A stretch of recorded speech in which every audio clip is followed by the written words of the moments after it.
Alors, Bezrat Hashem, Parashat Beshalach, une paracha avec mamash, beaucoup de peur, beaucoup d'action en même temps. C'est le koshi de Kriyat Semsouf, toute l'épreuve de l'ouverture de la mer Rouge. Il y a aussi le koshi de Yeridat Aman, trouver la Parnassa. Une paracha avec des sujets mamash très forts.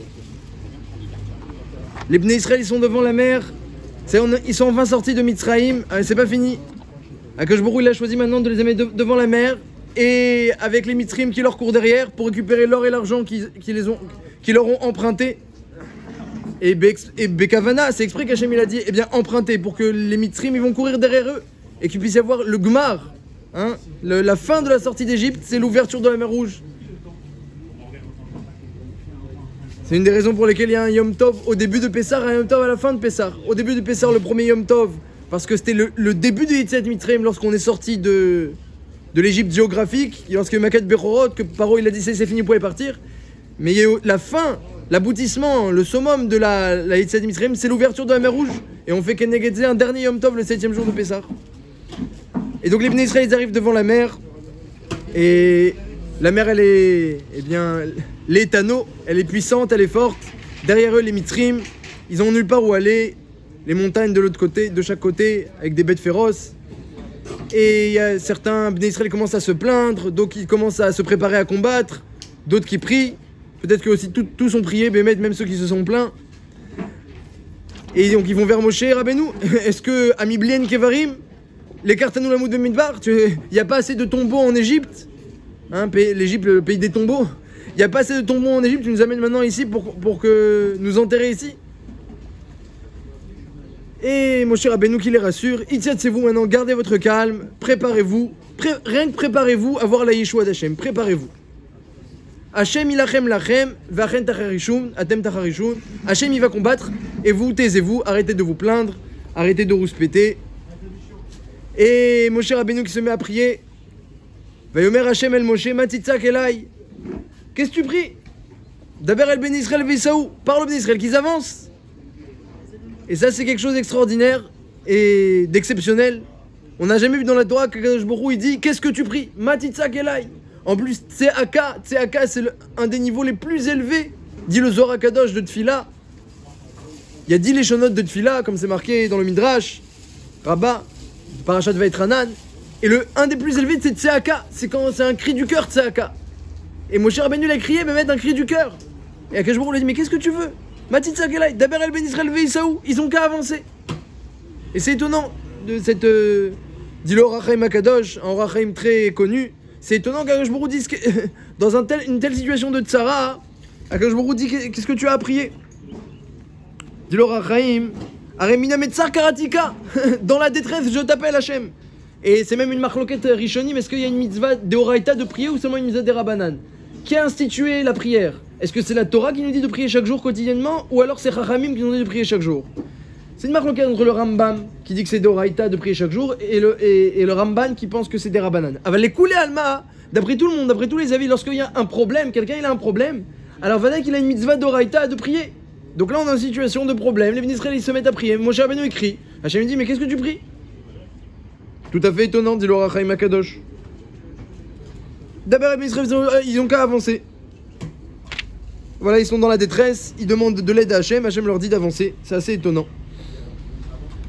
Jusqu'à que, évidemment, vous connaissez l'histoire, eh bien il y a Narshon ben Aminadav qui, oui, il a avancé, il a sauté dans l'eau, Kafat Layam, et jusqu'à que l'eau arrivait à Dnefesh, jusqu'à son... Voilà. Jusqu'à son visage, et Hachem il a ouvert la mer. Et Keneged Zeh, il a été zoré Narshon ben Aminadav d'apporter, eh bien, le Korban Neseim, le premier. Bayom Harishon, il crive Korbano, Narshon ben Aminadav, puisqu'il a sauté le premier. Alors dans la Gemara Sota, eh bien, il y a une autre facette de cette histoire. La Gemara, elle raconte que Aya Rabbi Meir Omer, Rabbi Meir il disait, lorsque les Bnei Israël étaient devant la mer, alors, parmi les tzadikim des Bnei Israël, parce qu'il y avait ceux qui se plaignaient et qui préparait déjà une guerre contre les Égyptiens, ou qui pleurait à Moshe Rabbeinu, qu'est-ce qu'on va faire. Mais parmi les tzadikim, il y avait aussi des vikuchim. Il y a toujours des discussions entre les juifs. Il n'y a pas un sujet qui n'est pas discuté chez les juifs. C'est ça qui fait qu'on garde l'authenticité de notre Torah. Donc il y avait une discussion, même parmi les tzadikim, c'était, eh bien, qui doit sauter le premier? Alors, eh bien, Shevet Binyamin, ils ont dit, bah nous on descend les premiers. Et donc, Kafat, Shevet Binyamin. Ils ont commencé à rentrer dans l'eau, eh bien, les Shevet Binyamin, la tribu de Binyamin, avec le nazi de Binyamin. D'où on le voit ça, c'est marqué dans le pasouk de Tehilim. Tehilim Samerchet, Sham Binyamin, c'est Rodem. Sham Binyamin, c'est Rodem, ça veut dire il est Rodem Yarad, il est descendu. Qu'est-ce que dit le pasouk de Tehilim ensuite? Sareh Yehuda Rigmatam. Les rois de Yehuda, les ministres de Yehuda, Rigmatam, ils l'ont lapidé. Ça veut dire quoi? Ça veut dire que, dit la Gemara, eh bien, la tribu de Binyamin a commencé à jeter, la tribu de Yehuda a commencé à jeter des pierres sur Binyamin pour montrer leur désaccord. On n'est pas d'accord avec vous, vous descendez pas. Ils ont jeté des pierres. Binyamin, ils ont dit, oula, Yehuda n'est pas d'accord. Ils sont remontés. Évidemment, Yehuda, c'est le roi, c'est le Bechor. Il est plus grand que nous. Ils sont remontés. Jusqu'à que finalement, eh bien, Yehuda est descendu le premier, et en particulier Narshon ben Aminadav. Donc finalement, eh bien, Narshon ben Aminadav, c'est pas tellement comme on croit le héros qui a sauté et tout le monde qui avait peur. En fait, il y avait chez les tzadikim, tout le monde voulait sauter dans l'eau, comme ça dit la Gemara dans Sota Daf Lamed Zayin. Et Binyamin est descendu en premier, ils se sont pris des pierres Mecha'a, ils ont pris, donc c'est-à-dire, ils ont reçu une Tochacha de Yehuda, ils sont revenus en arrière. Yehuda ensuite est descendu avec Narshon. Comme ça, eh bien, raconte la Gemara d'après Rabbi Meir Balanes. Donc, eh bien, on peut se demander finalement c'est quoi le srout de Yehuda et de Narshon ben Aminadav en particulier. Voilà, et c'est quoi le victoire, c'est quoi la discussion, qui doit descendre le premier? En tout cas, on voit que tout le monde voulait descendre, mais on se demande du coup c'est quoi le mérite de Narshon? Et c'est quoi la difficulté de cette épreuve? C'était apparemment, il y avait quand même une épreuve. Les Bnei Israël, ils avaient l'air dans l'angoisse. Dans la Torah, ils ont l'air vraiment d'être embêtés. Alors on pourrait dire que c'est seulement, eh bien, un chélek du peuple, une partie du peuple qui avait peur. Mais on voit que Moshe Rabbeinu s'adresse à tout le peuple et il leur dit d'arrêter de se plaindre et de se taire. Et puis Moshe il s'est mis à prier, c'est qu'il y avait besoin, c'est qu'il y avait une tzara, il y avait quand même une angoisse quelconque. Sinon Moshe n'aurait pas fait une tzaka. Et on voit par contre dans la Gemara que, eh bien, il y avait une discussion, qui descend, moi je descends, toi tu descends. Une autre facette, eh bien, de cette histoire. Sota la Medzaïn. D'Ivré Rabbi Meir. Il y a une marloquette Tanaïm là-bas. Akol Panim. Donc on a demandé une Sheila que pourquoi Hachem a reproché à Moshe Rabbeinu de prier et de crier. Deuxième Sheila, on a demandé, eh bien, est-ce que c'était plutôt l'angoisse ou est-ce que c'était tout le monde voulait descendre? Et du coup, c'est quoi le mérite de Narshon? C'est notre Sheila. Et dans la paracha, eh bien justement, il y a un épisode qui est tout à fait lié. Comme le dit la Gemara, on sait, il y a deux choses qui sont cachées. Il y a deux choses qui sont dures pour un homme. Mésonotav, sa parnassa, et Zivougo. Et trouver son âme sœur, son Zivoug. Ces deux choses qui sont cachées. Et la Gemara, elle dit, dans Psachim, caché, et il y a dans Brachot aussi, c'est déjà Mouskar, que caché Zivougo, caché Parnassato, chez la dame qui crée Atiam Souf.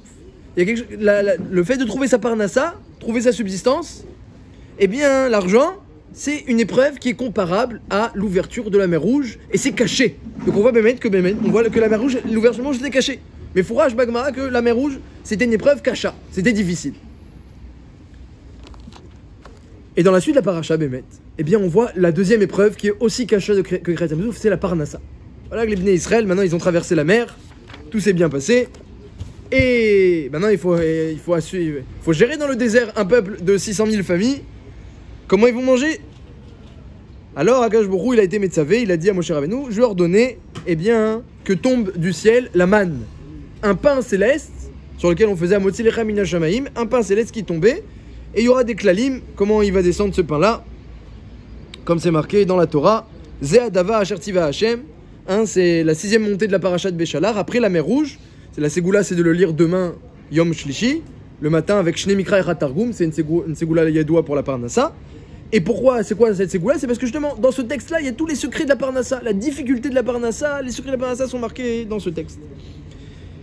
Dans la même paracha que Kriyat Yam Souf, parce que, eh bien, c'est une difficulté qui est similaire, dit la Gemara, disent nos sages. Alors, à Kolpanim, eh bien, c'est marqué comme ça que Akash Borou, il a dit, voilà, ordonne au Bnei Israël, tous les jours je vais envoyer la manne, eh bien, ce pain-là qui va descendre, Alechem Asher Natan Hashem, Lechem Abirim, c'est le pain des Malachim, dit le Midrash. Et les Bnei Israël devront eh bien, le ramasser, le cueillir littéralement. Et chacun va venir et va prendre une mesure de Homer. Et il ne faudra pas en laisser pour le lendemain. Le Yom Shishi, il y aura une double part. Une part pour vendredi et une part pour Shabbat. Et des klalim sur comment la manne elle tombe et quel goût elle a. Tous ces klalim ils sont marqués dans la Torah. Et on peut demander justement, puisque on voit que c'est difficile la parnassa, difficile Kriyat Yam Souf, on peut demander c'est quoi la difficulté de la parnassa? Est-ce qu'il y a quelque chose qui est dur pour Hachem? On dit la parnassa c'est difficile, caché parnassato, Kriyat Yam Souf c'est difficile, il n'y a rien qui est dur pour Hachem. Tout est simple, il aurait pu créer le monde en une seule parole. Il a créé en 10 paroles pour donner plus de mérite, il aurait pu créer en une seule parole. Pourquoi? Eh bien, on mentionne ici une notion de difficulté. Ça, c'est une she'ela yesodite très fondamentale sur la parnassa. Où est la difficulté de la parnassa? Pour Hachem, tout est facile. La deuxième she'ela, c'est que la difficulté de la parnassa, dit le Mesilat Yesharim, elle vient de Parashat Bereshit déjà. Dans Parashat Bereshit, c'est marqué que, eh bien, Adam Arishon n'avait rien à faire. Que Torah Mitzvot, Leovda ou les Shamra, Rachid dit là-bas, il avait que Torah Mitzvot Adam Arishon avant la faute. Mais après la faute, il y a une gzera sur la parnassa, il y a eu un nouveau décret que Bezeat Apecha Tochal Lechem. Maintenant, il faudra manger à la sueur de ton front, tu mangeras ton pain. Bezeat Apecha Tochal Lechem. C'est de là que vient la difficulté de la parnassa. La she'ela à laquelle fait allusion le Ramchal, c'est une she'ela un peu profonde, mais c'est que comment c'est possible un tel changement? Avant Akadosh Baruch Hu, c'est marqué dans le Midrash, il envoyait les malachim pour griller la viande d'Adam Arishon. Solim lo basar, mesanin lo yaim. Il lui filtrait son vin, il lui grillait sa viande. Akadosh Baruch Hu l'a mis tout Adam Arishon avant la faute. Et maintenant, à la sueur de ton front, et la difficulté de la parnassa, et tout ce qu'on connaît eh bien, dans ce domaine-là, c'est depuis Adam Arishon. Comment Akadosh Baruch Hu, demande le Ramchal, fait allusion à la she'ela, comment eh bien, il a changé tellement de Hanaga? Alors il n'y a pas de changement chez Hachem. Et on voit pourtant un grand changement dans la Hanaga. Au début, c'était prévu qu'il amène la parnassa à l'homme. Tzolin lo basar, mesanin lo yain, tout est fait par les malachim sans qu'il y ait rien à faire. Après, la Hanaga elle change. Alors il n'y a pas de changement chez Kadosh Baruch Hu. Ani Hashem lo shiniti. Il y a un passage qui dit Hashem il change pas. Quand on dit Hashem Echad, il dit Eliyahu Hanavi dans Patach Eliyahu. C'est le début de Patach Eliyahu. Athad velo bechushban. Comme ça il dit au début Eliyahu Hanavi. Quand on dit qu'il est un, c'est pas bechushban, c'est pas seulement un et pas deux. Ça c'est évident, un et pas deux. Kadosh Baruch Hu il est un, c'est... L'unicité d'Hachem, c'est quelque chose de insondable.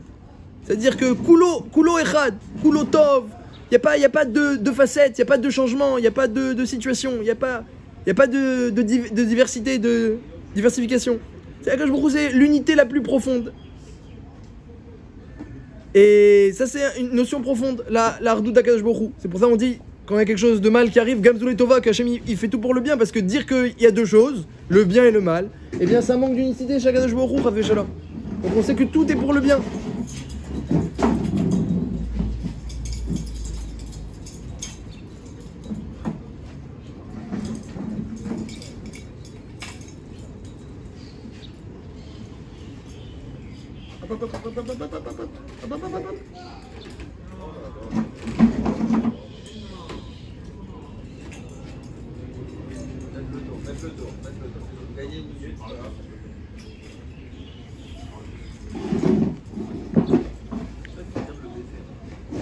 Al-Kol Panim, eh bien, on parlait de l'unicité d'Hachem, et donc, eh bien, le Ramchal demande comment comprendre ce changement-là chez Akadosh Baruch Hu.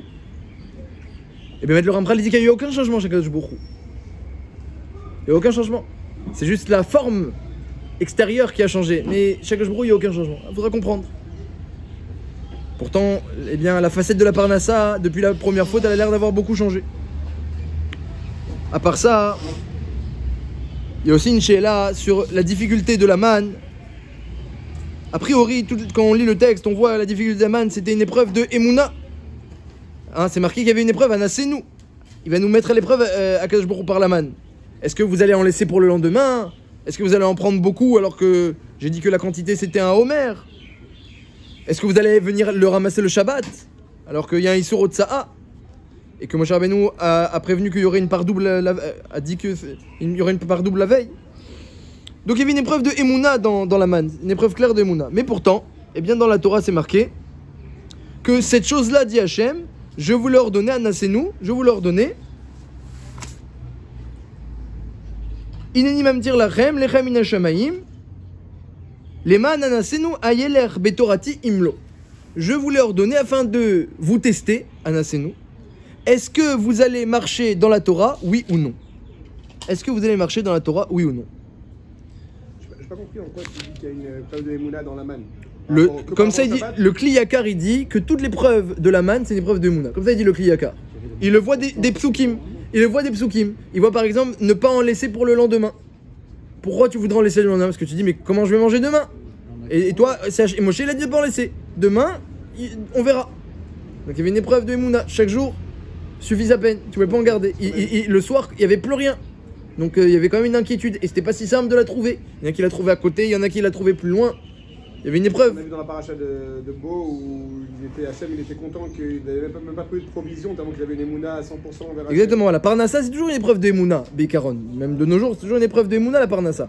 Est-ce qu'Hachem il va donner? Sur quoi je vais compter? Est-ce que je vais en garder? Il y avait ça, il y avait le Shabbat. Est-ce que tu allais aller ramasser Shabbat ou pas? C'est une épreuve. Arrête, chaque jour, il y a le pain quotidien. Et on te dit non, Shabbat non. C'est aussi une épreuve. On va voir qu'il y a d'autres épreuves. Il y a le Midrash, je vais ramener plusieurs Midrashim qui montrent qu'il y avait une épreuve de Emouna. Et le Kli Yakar dit que c'est ça toute l'épreuve de Emouna. De l'autre côté, dans le texte, c'est marqué que Anasenu ayerchim toratim lo. Je vais vous donner la manne afin de vérifier est-ce que vous marchez dans la Torah ou non. Et le Netziv, il dit le Netziv, Rabbi Naftali Tzvi Berlin, que, eh bien, du texte, tu vois que l'épreuve de la manne, c'est une épreuve ayerchim torati. C'est une épreuve liée à l'étude de la Torah et l'accomplissement de la Torah. Ayerchim torati. Est-ce que vous allez marcher dans la Torah? Marcher dans la Torah, ça rappelle Imberu Kuzay Telerou qui fait référence à l'étude de la Torah. Même le mot Torati, dans Maseret Nedarim Pedalet, c'est marqué que Torati, Alosva met Torati, ça fait référence à l'étude de la Torah, le mot Torati dans le Tanakh. Donc, il bien dit le Netziv, c'est une épreuve liée à l'étude et à la pratique, en particulier à l'étude. Donc, c'est une chéla. Dans le texte, on n'a pas du tout l'impression qu'il y a un kécher avec l'étude de la Torah, ils n'avaient même pas encore reçu la Torah à cette époque-là. C'est une coucha.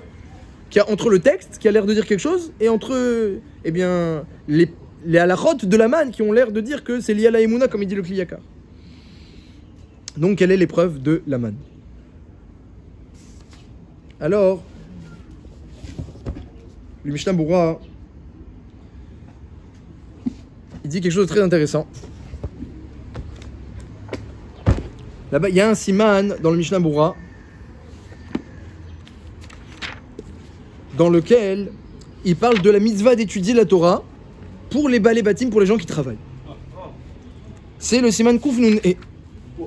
Et justement, c'est intéressant, je vous ai tous mes kaemoto.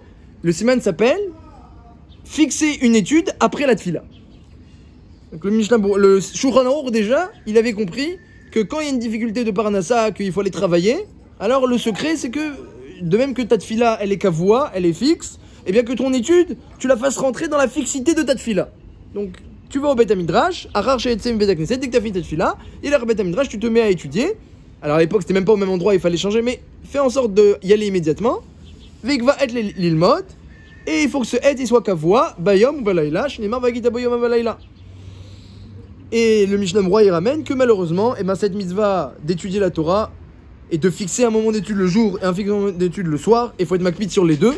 Parce qu'il y a un chiyuv gamour, les deux, même quelqu'un qui travaille beaucoup, il ne peut pas se dispenser de son chiyuv d'étudier la Torah le jour et la nuit un petit peu, de fixer un et.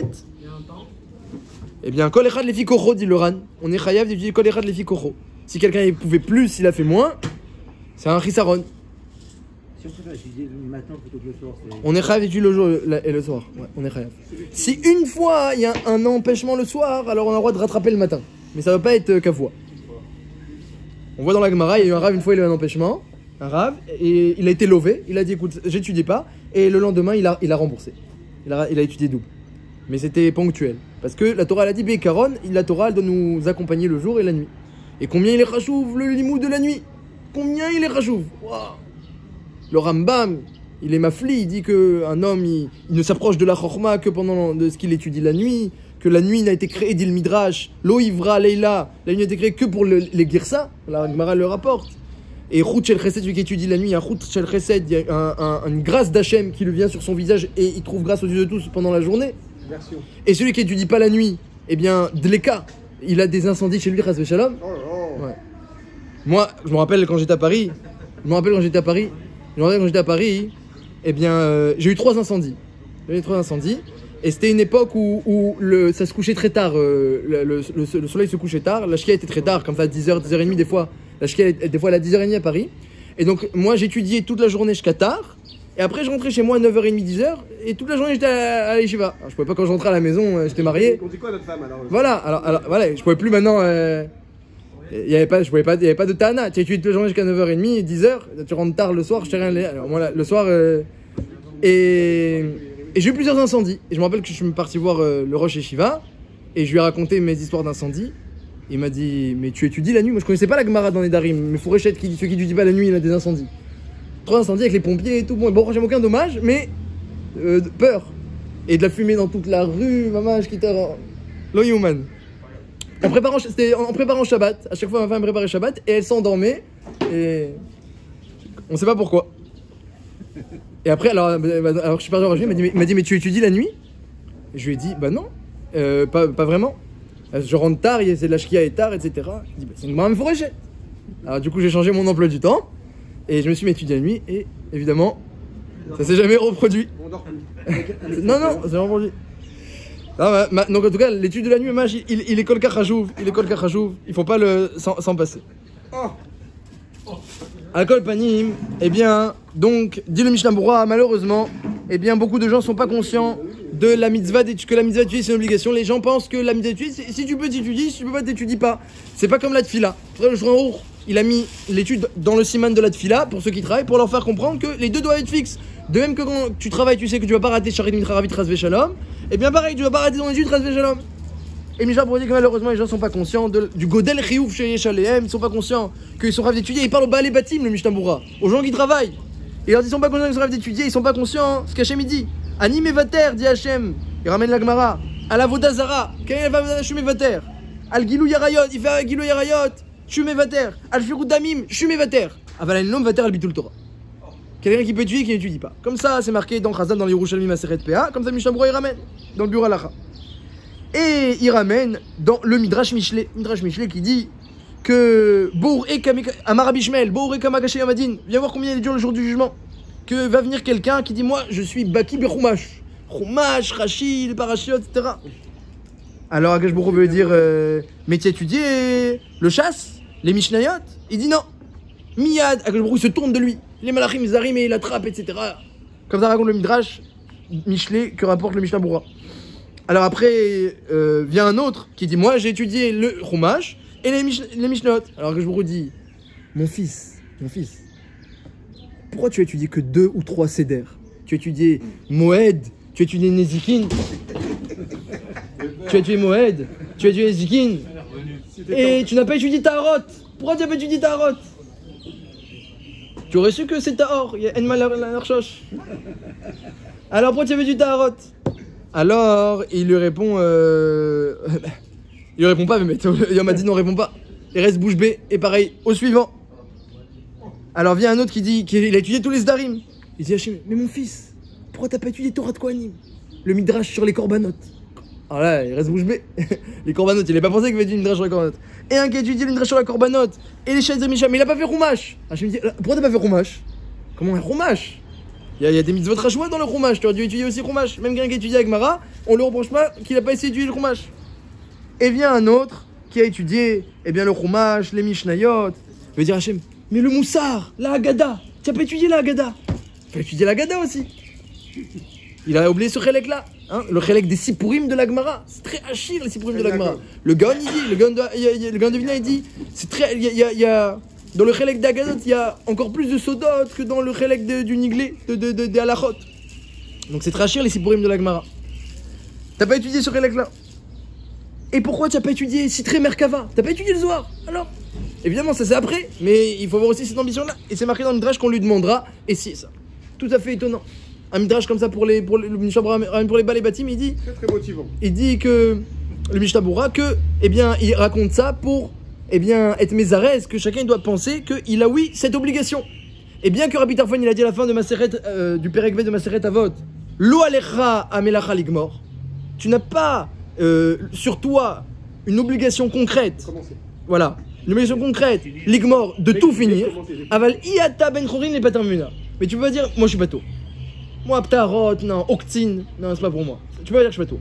Lo alecha amelacha ligmor, si à la fin de sa vie il a pas fait octine, eh bien peut-être que on pourra être mévater, mais il fallait que pendant sa vie, il était shoef, il avait l'ambition, il a pris sur lui le joug de Maseret Octine. C'est la dernière Maseret du chasse, c'est-à-dire évidemment toutes celles qui précèdent, Kamouvan, jusqu'au bout. Si tu achètes tous les livres. Pas mal, c'est pas mal, c'est bien. C'est pas mal. C'est pas mal, voilà. Exactement. Celui qui achète des Sfarim, eh ben, il montre qu'il a l'ambition. Ça peut suffire même dans le cœur, l'ambition. Ça peut suffire dans le cœur si quelqu'un il prend sur lui et après il montre que dès qu'il a un instant, eh bien il applique cette ambition-là. Dès qu'il entend un chiour, une gmara, une chavruta, il a une chavruta qui se libère, un ami qui tu viens étudier, etc. Akash Bourou, il voit, est-ce que tu vois, est-ce que tu veux pas? Est-ce que tu refuses les chavrutot ou alors tu cherches à les multiplier? Alors là, le Mishnah Moura, il dit qu'un homme, voilà, il doit se renforcer dans cette ambition-là. Et il parle pour les balais bâtim. C'est étonnant, c'est un moussard même pour moi, mais il parle pour... Le soir, il y a la prise en compte de besoin de se détendre de la journée. Il y a le ptor de Derech, oui. C'est vrai qu'il y a une mitzvah. Alors voilà, on va voir dans la Gemara. La Gemara dans les Darim, passons à la Gemara dans les Darim. La Gemara dans les Darim, justement, elle parle de ça. Elle dit que c'est l'histoire d'un homme dans la Gemara, Amarav Gidel Amarav. C'est l'histoire d'un homme qui a dit demain matin, je vais aller étudier, eh bien, cette Maseret là, je vais aller étudier ce Perek là de Gemara demain matin. Dit Rav Gidel Amarav, Neder Gador Nadar Eloké Israël. C'est un grand Neder qu'il a fait pour Eloké Israël, pour Hachem, ce Neder là. Alors, demande la Gemara, mais comment c'est un grand Neder qu'il a fait pour Hachem? Allo Mouchba Veomedou. Voici qu'il est Mouchba Veomedou. Il a déjà juré au Har Sinaï d'étudier cette Maseret là. Il a déjà juré au Har Sinaï d'étudier ce Perek là. Donc comment le Neder peut être hal, comment le Neder peut marcher? Il y a un principe dans les Nedarim qu'on ne peut pas faire un Neder sur quelque chose qui est déjà une obligation. Si quelqu'un dit je fais la jvoua que je prendrai pas le loulav le premier jour de Sukkot, ça marche pas. Parce que tu as déjà juré de faire la mitzvah du loulav, donc tu peux pas maintenant faire une jvoua qui va à l'encontre. De même que si tu fais un Neder sur une jvoua de faire le loulav, ça marchera pas non plus. Parce que tu as déjà juré, Allo Mouchba nous demande la Gemara. Tu as déjà fait la jvoua au Har Sinaï, et cette jvoua elle est mitkabelée de génération en génération, de faire toutes les mitzvot de la Torah. Donc comment tu peux faire un Neder? Donc du coup la Gemara dit que on comprend pas ce qu'a dit Rav Gidel, que quelqu'un qui dit je promets demain matin je vais étudier cette Maseret, il est rêve de l'étudier. Pourquoi il est rêve? Le Neder ne devrait pas marcher. Alors il est Mouchba, il a déjà promis au Har Sinaï. Il y a un autre serment qu'on fait quand on est, que Altei Tzadik Altei Racha. Dans Nida aussi, vous avez marqué qu'en fait tu jures d'être Tzadik. Mais celui qui est Racha, on dit que celui qui est Racha, celui qui a du temps pour étudier, qui n'étudie pas. Donc c'est celui qui est Tzadik, celui qui étudie tout le temps. Alors ça on le fait pas, on n'a pas non plus tenu compte de notre serment. Voilà, donc du coup la Gemara elle dit, de ce fait, elle dit, puisqu'on est déjà astreint par un serment antécédent, comment, eh bien, Rav Gidel a pu dire qu'on peut faire un nouveau serment et que ça marche? Rav Gidel a dit, celui qui dit demain matin j'étudie Maseret Kiddushin, il est le lendemain matin d'étudier Maseret Kiddushin. S'il a dit j'étudie tout le Perek Aleph, il doit finir tout le Perek Aleph le lendemain matin, sinon il a transgressé un Neder, une joie. Alors la Gemara dit, ça peut pas marcher, il est déjà chayav par un serment antécédent. Le mieux c'est de pas faire de Neder. Un homme cacher il fait pas de Neder, mais la Gemara elle dit qu'on apprend de David Ameller que, à l'exception de tous les Nedarim qu'il faut jamais faire, mais lorsque c'est pour se motiver dans la Torah et les mitzvot, dans tout, alors comme il dit David Ameller, Nishbati va'ikamal nishmor mishpetet tzidkecha. David Ameller il faisait des serments pour les mitzvot, la tzedaka, le Bet Amikdash, il faisait des serments, il était nadran, comme ça dit la Gemara, il faisait plein de serments. Pourquoi? Pour après, eh bien, se motiver et s'obliger. Il voulait pas qu'après le Yitzhara va venir le voir, dire finalement c'est difficile, etc. Il faisait un Neder. Donc on a le droit. Mais la Gemara elle demande que Ari il est déjà Mouchba Vomedou. Alors, la Gemara elle dit que, eh bien, déjà, premièrement, même s'il est déjà astreint, alors Rav Gidel a dit que tu peux faire un Neder sur un Neder, mais que c'est pas un vrai Neder. Un Neder sur un Neder juste pour se motiver. L'Izourou Zenafché. Première chidouche que tu as le droit de faire un Neder sur un Neder, mais il n'aura pas un statut de Neder véritable puisque tu en as déjà un avant. Ça, c'est le premier enseignement de Rav Gidel. Mais Rav Gidel a dit deux fois son enseignement. Une fois sur les mitzvot et une fois sur l'étude. Donc sur l'étude, on ne peut pas redire que c'est le même chidouche. La Gemara elle répond Bémet sur l'étude, le Neder, il marche à 100%. Quelqu'un qui dit demain matin j'étudie Maseret Dushim, eh bien il n'est pas seulement astreint par un Neder d'Erabanan, il a un vrai Neder d'Oraita. Ah pourquoi? Il a déjà juré au Arsinaï d'étudier. Dit la Gemara, il aurait pu se rendre patour par Kriyat Shema Shacharit Varvi. Il aurait pu faire la mitzvah d'étudier avec le Kriyat Shema du matin et du soir. Comme ça, c'est marqué dans la Gemara. Le Ran demande, c'est incompréhensible. Comment quelqu'un peut-il ne se rendre patour de son obligation d'étudier la Torah avec le Kriyat Shema du matin et du soir? Alors c'est marqué, Vedibar Tabam. On doit une mitzvah d'étudier, Velo Bitvarim Betelim. On a une mitzvah d'étudier dès qu'on le peut et de ne pas discuter d'autre chose. Il y a écrit Veshinantam Levanecha. Il faut que les paroles elles soient Veshinantam Ilachon Shinoun. Il faut qu'elles soient aiguisées, les paroles de la Torah. Si quelqu'un étudie que Kriyat Shema matin et soir, jamais les paroles de la Torah elles seront aiguisées dans sa bouche. Vagida Boyomam Valaïla, on doit étudier chaque instant du jour et de la nuit.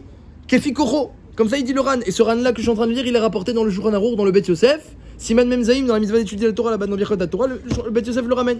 Qu'un homme il a l'obligation d'étudier Kefi Koro, c'est très connu. Chacun selon ce qu'il peut. Kefi Koro. Alors, évidemment, il y a un ptour. Il y a une dispense pour la Parnassa et pour tout le Derech Eretz.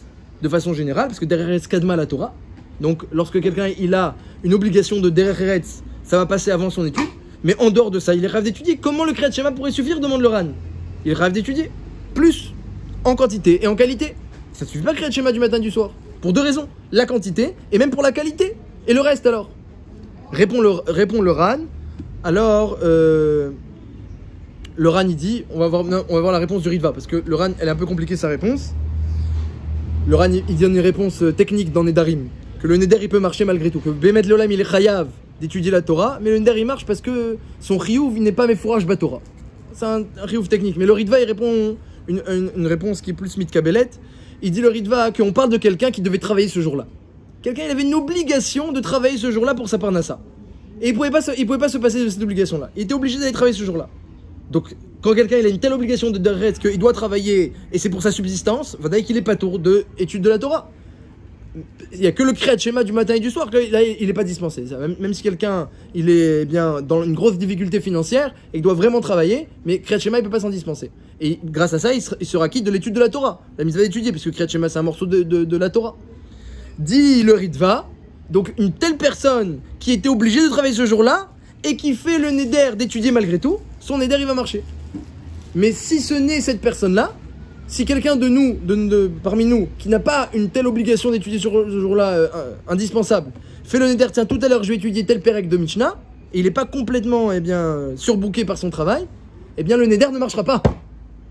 Pourquoi? Parce qu'on était déjà astreint d'étudier la Torah depuis le Har Sinaï. Donc on voit combien est grande la mitzvah d'étudier. Et même les Acharonim Rab Reuven, un grand Rosh Yeshiva qui écrit Chidushé Rab Reuven Rozovski, il dit Rab Reuven, il dit mais je comprends pas. Il a dit je vais étudier tout à l'heure Maseret Kiddushin. Il n'a pas juré au Har Sinaï d'étudier Maseret Kiddushin, il a juré d'étudier. Comment tu me dis que le Neder ne marche pas parce qu'il avait déjà juré? Il n'a pas juré d'étudier Kiddushin à 2h35. C'est quelqu'un qui dit à 2h35 j'étudierai Maseret Kiddushin. Est-ce que le Neder marche ou le Neder ne marche pas? Il y a une grande nafkamina. Est-ce que mon Neder il a marché? Je dois faire un tas d'Ederim si je veux ou pas? Dit le Ritva, le Neder ne marche pas. Sauf pour quelqu'un qui avait une obligation financière. Sinon le Neder ne marche pas parce qu'il avait déjà juré au Har Sinaï. Demande Rav Reuven, il n'a pas juré d'étudier Kiddushin à 2h35. Répond Rav Reuven, il avait juré d'étudier Kiddushin à 2h35. C'est-à-dire qu'on a une mitzvah d'étudier à chaque instant où on le peut, et cette mitzvah-là, elle concerne toutes les parties de la Torah.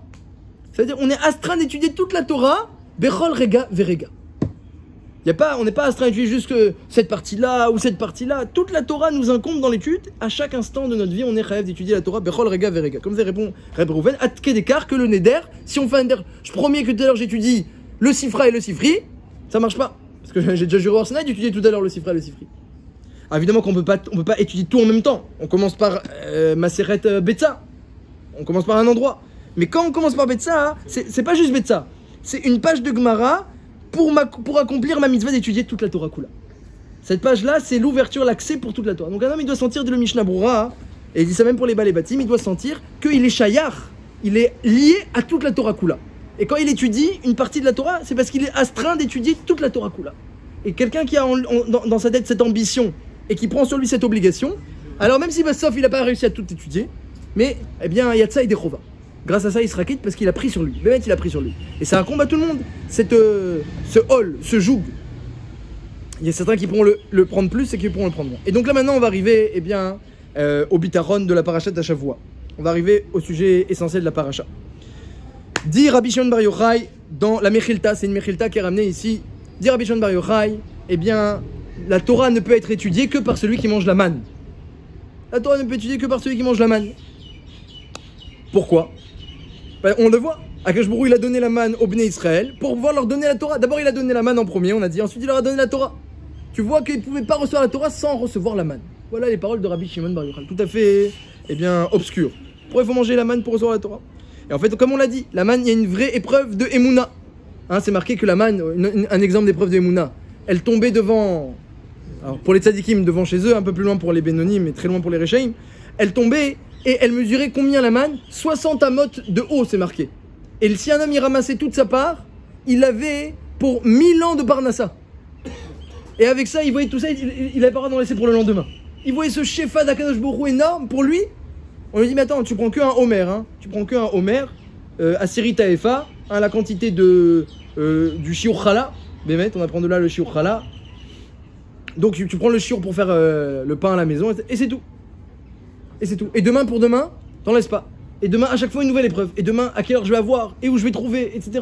Et ça avait chaque jour une épreuve de Emouna. Il fallait se tourner vers Hachem, parce que celui qui se tournait pas, il trouvait plus difficilement. Parce que il pouvait être tzaddik un jour et Benoni le lendemain. Hein, c'est selon la manière dont tu t'es tourné vers Hachem. Chaque matin, il fallait se tourner vers Hachem.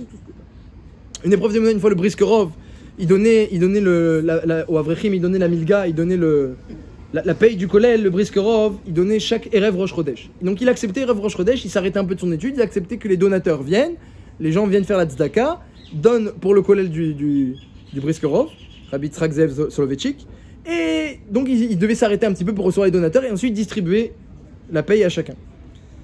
Et une fois, il n'y avait pas eu de donateur ce jour-là. Alors il y a un de ses proches qui voyait que il était embêté pour les Avrechim, le Briskerov, il a dit, Alva, et qu'il y a un donateur qui vienne et qui donne $1000. Alors il a dit, mais le Briskerov m'a dit, mais j'ai besoin que de $150 pour payer tout l'Avrechim. Il dit, oui, Alva, et qu'il y a un donateur qui vient qui donne pour 6 mois. Il donne $1000. Enfin, de ses proches, il a dit. Il dit, quoi? Tu veux me priver pendant 6 mois de me tourner vers Hachem? Chaque Erev Rosh Chodesh, j'ai l'occasion où je me tourne vers Hachem. Tu veux me priver de me tourner vers Hachem? Chaque jour, les Israël devaient se tourner vers Hachem pour avoir leur manne. On connaît pas cette épreuve-là, on sait pas exactement comment ça se passait. Mais c'était une épreuve. Il fallait se tourner bémet vers Hachem pour donner à manger aux enfants. Il y avait quand même une angoisse. Ils avaient rien, les Israël, dans le désert. Il y avait une angoisse. Il y a les enfants, les bébés. Qu'est-ce qu'on va leur donner demain? Et il fallait se tourner vers Hachem et être tranquille. Et ceux qui se tournaient vers Hachem étaient tranquilles, ça venait tranquillement. Ceux qui commençaient à s'angoisser, à faire des calculs, est-ce que je peux demander aux voisins et je vais en garder de hier, etc. Alors là, ça devenait compliqué. Et ça devenait compliqué, alors du coup, même pour le ramasser, ça devenait compliqué. C'était une véritable épreuve de Emouna. On ne doit pas prier pour avoir une épreuve. Et non, on priait pas pour une épreuve, mais il a dit, le Briskerov, il a dit, tu veux me priver de ça? T'as amour au Rokitov Hachem. Il y a marqué dans les Teilim, goûte combien c'est bon Hachem. À quel sujet? Ashrei Agever Yechesebo. Pour celui qui a la joie de espérer et d'avoir confiance en Hachem. Le bitachon d'Hachem, c'est un goût extraordinaire, dit David Ameller. Le Briskerov, il a dit, je ne peux pas me priver de ça. Je ne veux pas me priver de ça. Un jour, une autre histoire sur le Briskerov, il y a des donateurs, ils sont arrivés, Erev Rosh Chodesh. La veille de Erev Rosh Chodesh, donc la veille du jour où il reçoit les donateurs. Évidemment, il était en train d'étudier, il n'avait pas prévu de recevoir qui que ce soit. Alors vient un de ses proches, et lui dit, ouais, il y a des donateurs, ils attendent, etc., il faut être mechabed otam, et ils vont donner une somme importante. Le Briskerov, il dit, demain. Comme d'habitude, demain, Erev Rosh Chodesh, et demain. Alors le proche il revient, il dit mais ils s'en vont, ils prennent le bateau. Il dit tant pis, mais des grands donateurs, et ils veulent donner, etc. Kedaï de s'interrompre. Alors Briskerov il dit je suis d'accord de faire Ishtadlout, je suis d'accord, mais de compter sur ma Ishtadlout, je suis pas d'accord. Si je reçois les donateurs Erev Rosh Chodesh, alors que c'était pas l'habitude, ça veut dire que non seulement je suis d'accord de faire un effort, de faire Ishtadlout, ça tout le monde doit faire Ishtadlout normalement. Mais en plus, si je les reçois la veille c'est-à-dire que je compte sur ça. Ils vont partir, j'aurai pas, demain j'aurai pas. Briskerov, il avait compris que la Ishtadlout, on peut la faire, mais on ne doit pas compter dessus. Et ça, c'était aussi une épreuve qu'il y avait dans la manne. Est-ce que tu comptes sur ta Ishtadlout ou est-ce que tu comptes sur Hachem? Même lorsque Hachem il envoie la parnassa à un homme, après il y a l'épreuve qu'une fois que tu as la parnassa dans la main, tu t'attaches à elle, tu comptes dessus, et même tu es mechabev, tu chéris le moyen qu'il t'a donné. Et c'est cet homme-là qui m'a donné ce métier-là. Mais j'adore ce métier, ce client, et nanana, et machin, alors que c'est rien. Evel Avalim, c'était Choum Davar, c'est que le Brou t'a donné. À Rosh Hashanah, Hachem il a dit que tu vas recevoir cette somme exactement, au centime près. Et nous, on commence maintenant à à créer un lien affectif avec la chose. Briskov dit, je suis d'accord de faire Ishtadlout, mais je suis pas d'accord de compter dessus. Si ça vient pas selon mes klalim, Akadosh Baruch Hu, il a pas obligé un homme à faire d'Afka cette Ishtadlout là et ce métier là, dire Roteh Vavot, quelqu'un qui prend un métier qui est pas agréable et qui est pas adéquat à sa nature, c'est un manque de bitachon, dit le Roteh Vavot. Parce qu'Akadosh Baruch Hu, t'a pas demandé de suer dans ce métier, t'as demandé de suer. Tu sues. À la sueur de ton front, tu manges ton pain. Tu manges ton pain. C'est toujours Akadosh Baruch Hu, on a demandé, Hachem il a changé de Hanaga, il a pas changé de Hanaga. Hachem il t'envoie toujours ton pain. C'est toujours Akadosh Baruch Hu mais il demande juste que tu sues. Il y a un effort à faire de Ishtadlout. Depuis que le Tzara il est rentré dans l'homme, eh bien la Ishtadlout elle est nécessaire. L'homme il va suer, grâce à ça, ça va le détourner un petit peu des Averot, grâce à la sueur. Mais attention, Hachem il a pas dit, à la sueur de ton front, tu feras pousser le blé. Ça c'est l'erreur. L'homme il croit que c'est moi qui vais pousser le blé. Non, non. C'est Hachem il te fait pousser le blé, il te prépare le pain à Motsilechem Minaret. À la sueur de ton front, dit le texte, tu mangeras ton pain. C'est toujours Hachem qui amène le pain. Il te demande juste une sueur. Faut suer pour manger. Si tu as sué avant de manger, tu as fait le tour de la table, tu as sué, c'est bon, tu peux manger ton pain. C'est un machal de la Torah, mais pour nous faire comprendre qu'on t'a demandé que la sueur. On t'a pas demandé de faire sortir le pain. C'est Hachem qui fait sortir le pain. Mais celui qui croit que ça dépend de lui, de ses efforts, alors là, ça a chisaron. C'est dans l'étude comme dans le travail, ça. Alors voilà, exactement. Là, on arrive au point. On arrive au point. C'est que, eh bien, on arrive au point. C'est que justement, c'est que Akadosh Baruch Hu nous a préparé. Le texte dit que l'épreuve de la manne, c'était pour voir est-ce que tu vas marcher dans la Torah, est-ce que tu vas marcher dans l'étude en particulier ou pas. Et Rabbi Shimon ben Yochai il le dit. Seulement quelqu'un qui mange la manne, il peut étudier. Alors on n'a plus la manne aujourd'hui. Mais qu'est-ce que ça veut dire? C'est-à-dire, est-ce que maintenant toi, tu te tournes vers Hachem pour ta massa ou tu te tournes vers tes efforts? Tu te tournes vers ton métier. Si quelqu'un il pense que son métier c'est lui qui est Mefarnes Soto. Une fois il y avait un aiglon, il y avait un cocher. Il avait 3 chevaux, ils sont tous morts. Il est parti voir le Rav Etzraim en pleurant, mes chevaux. Il dit quoi? J'avais 3 chevaux à mes farnessim oti. Il a dit, j'avais 3 chevaux qui me nourrissaient. Et ils sont morts, j'ai plus de pain. Rav Etzraim a répété. Assouci mes farnessim notre. C'est des chevaux qui te nourrissent. C'est des chevaux qui te nourrissent. Il a dit Rav Etzraim. C'est Hachem qui te nourrit. C'est pas les chevaux qui te nourrissent. On se trompe, on se trompe. Les chevaux ils te nourrissent, les chevaux ils te nourrissent pas. Alors quand quelqu'un il pense que les chevaux le nourrissent, il pourra pas étudier. Parce qu'il est tout le temps en train de s'occuper de ses chevaux. Et c'est une métaphore, mais ça en dit long. Il est tout le temps en train de... Et mes chevaux, et mon carrosse, etc. Hein. Il est tellement... il pense tellement que ça vient de là, il pourra pas étudier. L'étude de la Torah n'est donnée qu'à celui qui compte pas sur les moyens. Je suis d'accord de travailler. Évidemment, je suis d'accord de travailler. Mais je compte pas dessus. Je suis d'accord de faire, je compte pas dessus. Donc si du coup, j'ai pas pu... Eh bien, mon travail n'a pas réussi. Imaginez quelqu'un, il avait un client, il est fatigué, il est allé, ça n'a pas marché. Qu'est-ce qu'il se dit? Ah, Raval, vraiment, j'ai perdu mon pantalon pour rien. Chaz v'shalom, pas du tout. Il dit voilà, j'ai sué, je suis quitte. Maintenant, j'attends le pain. J'ai sué, j'attends le pain. Une fois, il y avait Rav Moshe Shtanbourg, Shlita, il avait tourné dans tout Branovitch pour avoir. C'était à l'époque de la yeshiva de Rabbi Elchanan Wasserman. Rav Moshe Shtanbourg, c'est le directeur du Badatz. Il était dans la yeshiva de Rabbi Elchanan Wasserman. Il a tourné dans tout Branovitch pour trouver une parnassa, parce qu'il n'y avait pas de pain. Il n'a pas trouvé. Il est rentré, il a dit à Rav Shiva qu'il n'a rien trouvé, il était triste. Après, il y a des donateurs qui sont venus, ils ont donné tout ce qu'il fallait. Alors Rav Elchanan, il a dit tu vois cet argent? C'est grâce à toi. Mais quoi, c'est grâce à moi? Oui. Toi, t'as sué, eux, ils ont amené. Il faut suer, mais on compte pas dessus. Et si quelqu'un est d'accord de suer et il compte pas dessus, alors après, il pourra étudier plus facilement. Parce que aujourd'hui, j'ai une chavruta, ce sera l'essentiel de ma journée, ma chavruta. Après, le travail, la sueur, on l'organise. On peut tout le temps suer. On peut trouver plein de moyens de suer.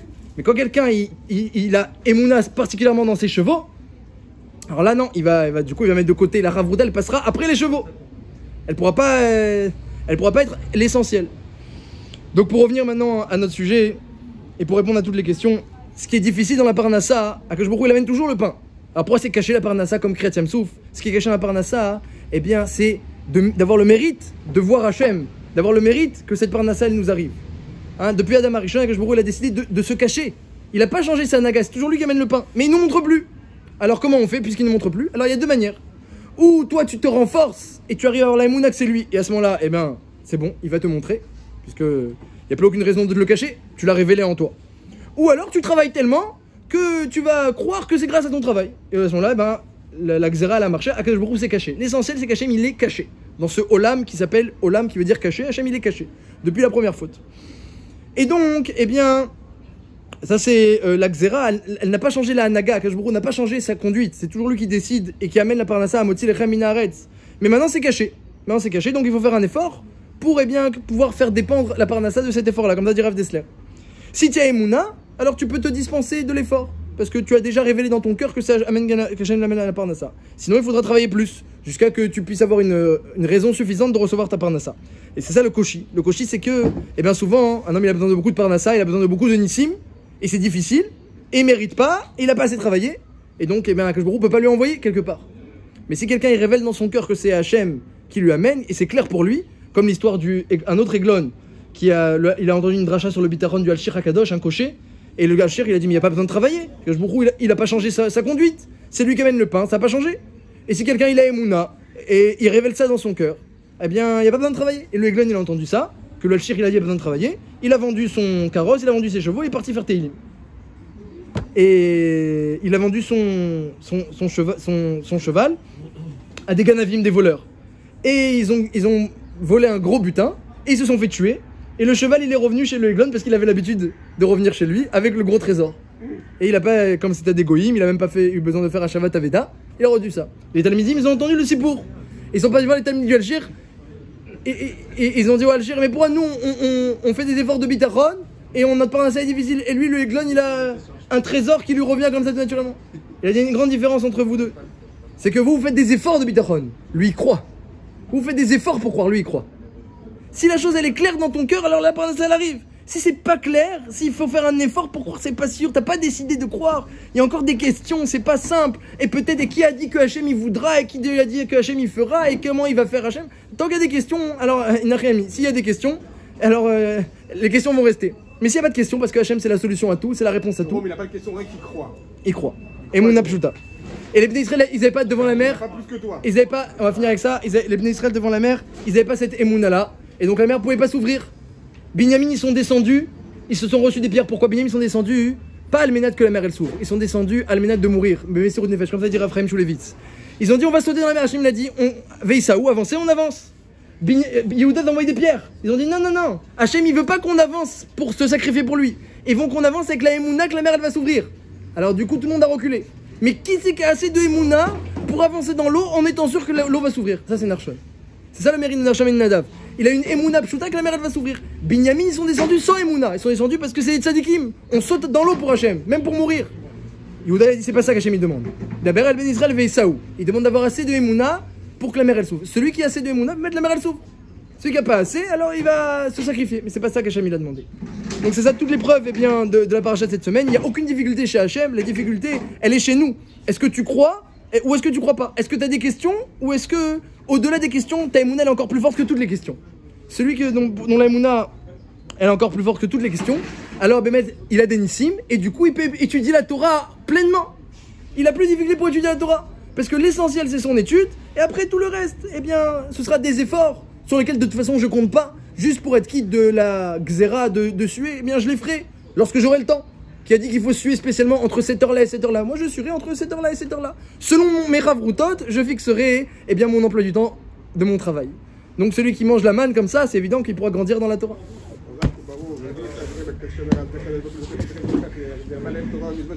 Kaddish.